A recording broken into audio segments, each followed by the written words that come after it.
So, mga sangkay, tingnan po natin itong kumakalat po ngayon na mga video at balita mismo mga sangkay tungkol po sa nagaganap na mga baha ngayon sa ating mundo. Sabay-sabay po ito na nangyayari mga sangkay, kaya naman marami na po ang nababahala, hindi lamang po ang China, kundi iba't iba pa pong mga bansa.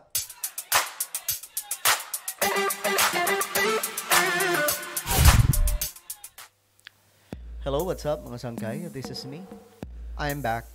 Sa mga hindi pa po nakapag-subscribe dito sa ating channel, makikita nyo po yung subscribe button sa ibaba. Ito mismong pinapanood yung mga sangkay. Check nyo po. Pindutin nyo po yung subscribe, tapos pindutin nyo po yung bell, at pindutin nyo po yung all. Dito kasi yung 1.24 million subscriber. Oy!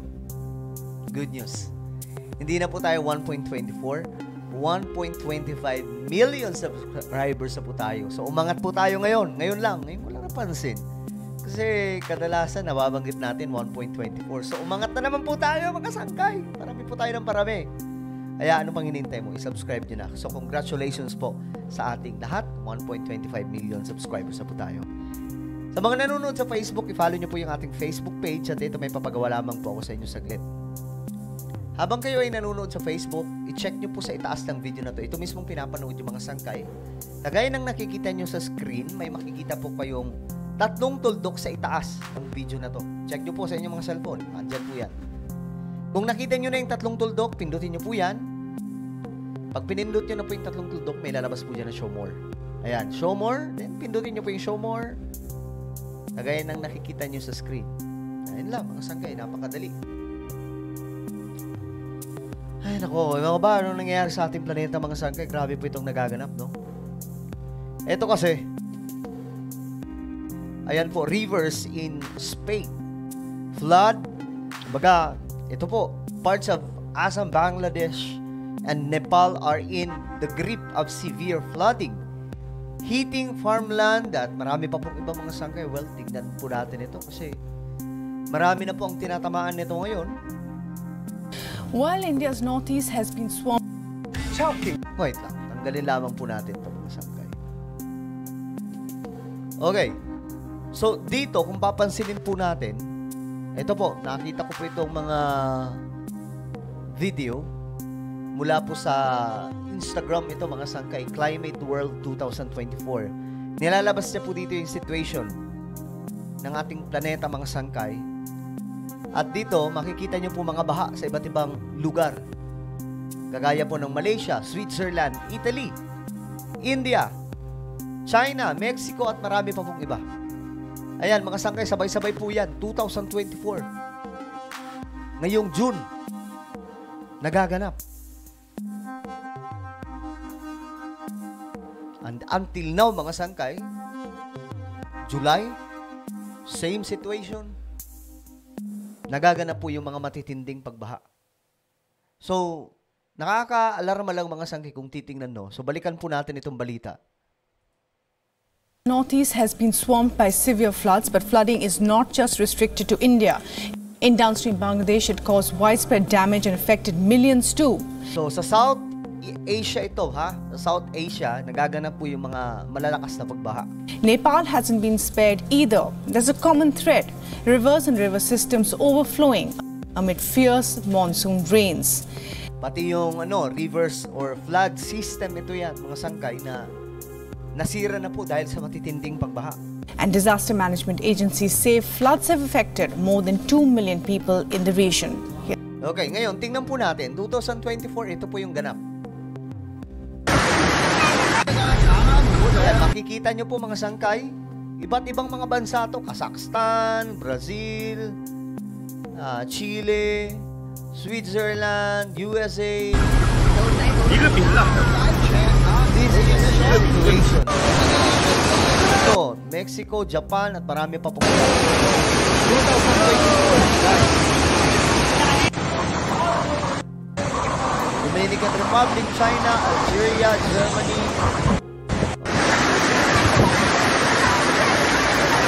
So ngayon mga sangkay, ito po.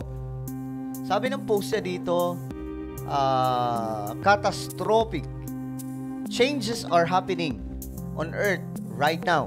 So ang pagbabago daw po or climate change ay nangyayari sa panahon natin ngayon. Every person on the planet must know the truth about the true causes of climate change in order to survive. So, bawat tao daw po, mga sangkay sa ating planeta ay dapat malaman ang katotohanan tungkol po sa dahilan kung bakit mayroon po tayong climate change. Itong mga nakikita po natin. Para po tayo ay makasurvive. Save themselves, their loved ones, and have a chance for a safe future. Ayan, mga sangkay. Ito hindi ito pananakot. Ulitin ko lang sa mga nervyoso dyan.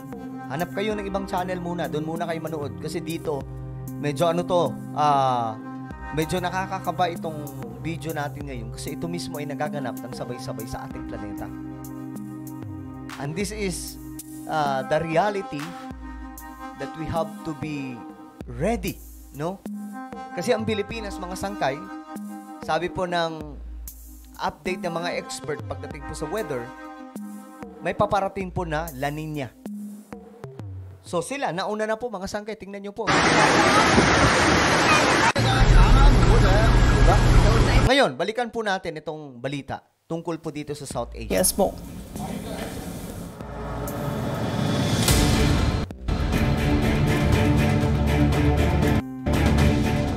A rhino calf stranded in floodwaters at Assam's Kaziranga National Park. The Pati yung helplessness National Park, mga sangkay shows. ng India, Floods in apektado Assam have rin. virtually wiped out the entire animal reserve. 163 wild animals, including 6 rhinos, hog deer, sambar and more are dead. 99 were rescued. And there are no signs of the waters receding. Grabe, no? Ang lala na po nito. Tingnan nyo, mga sangkay. The nightmare, an annual affair, has been a part of Sa life for the India. people of Assam for over a week now. To think all of this is residential and agricultural land now swallowed by the mighty Brahmaputra.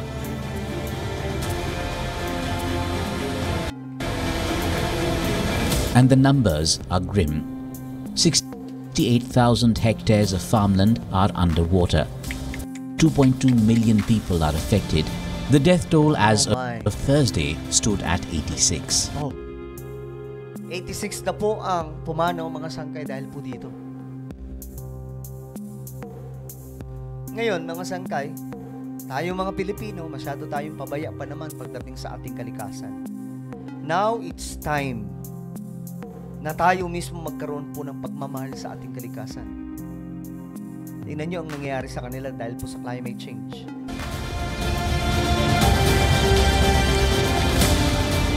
Oh my gulay. Kamrup, Karimganj, Dhemaji, Dibrugarh, Kachar, Tinsukia, Lakhimpur, just some of the worst hit of the 28 odd districts of the state. The Brahmaputra is reported to have expanded over 7.3 kilometers on either side of its normal course. Humans, cows, goats and animals all are living under one roof. No one is getting anything to eat. There is no water to drink. Oh my. The flood water is saline. Oh my goodness. Ito na po yun, mga sangkay. Ito na po yung pinagkikwentuhan natin. Naalala nyo, mga sangkay, noon ko pa po yan tinuturo itong patungkol sa climate change. 2019 pa lang, nagko-content na ako about sa climate change. And worst scenario na po itong mga nakikita po natin sa panahon natin ngayon, 2024. Ang sabi po ng mga scientists, by 2030, kung hindi maaagapan itong climate change, by 2030, ito na po ay magiging new normal at mas malala po ang mga senaryo sa umpisa sa pagpasok ng taong 2030. We can't drink it. There is nothing here. These men in the boat are going to the market to procure something, but no one has money either. The flood water has entered my house now. The water has damaged my paddy and my crops. I have a family of 5 and I have to take Sa India shelter po here. ito, mga sangkay. If the situation worsens, I'll lose my house. We have lost our belongings. They went away in floods. We came here but didn't get anything. I bought a canvas to make a tent. We are living under it now. Kawawa eh, no? So look at that, guys. Tingnan nyo na lang ang situation ngayon ng ating planeta. Ayan, no? 2024. Siguro ito po ay magbigay paalala sa atin mga sangkay na mas lalo po tayong mas maging closer kay God, no? Wag po tayong umasa sa ating mga sarili. No, we have to mas maging closer pa tayo kay Lord. Mag-build up tayo ng relationship. At ang relationship mga sangkay, yan po yung napakahirap gawin ng isang tao.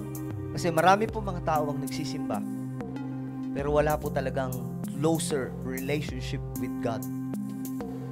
So yan po yung gawin natin. Kasi itong mga kalamidad na nangyayari ngayon, hindi po yan biro, hindi po yan joke. Ito ay totoong nangyayari sa ating planeta. Sa totoo lang, nakakaiyak mga sangkay yung titingnan, di ba? Nakakaiyak.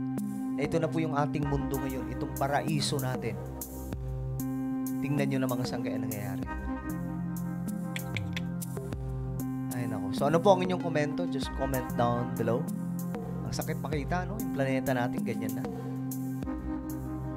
Alright guys, meron po akong isang YouTube channel. Ito yung Sangkay Dyan Daily. Dito po ako nag-upload mga sangkay ng mga vlog. So hanapin nyo po ito sa YouTube. Kung gusto nyo po ako mapanood yung mga nakakatuwang video, then click the subscribe, click the bell, and click all.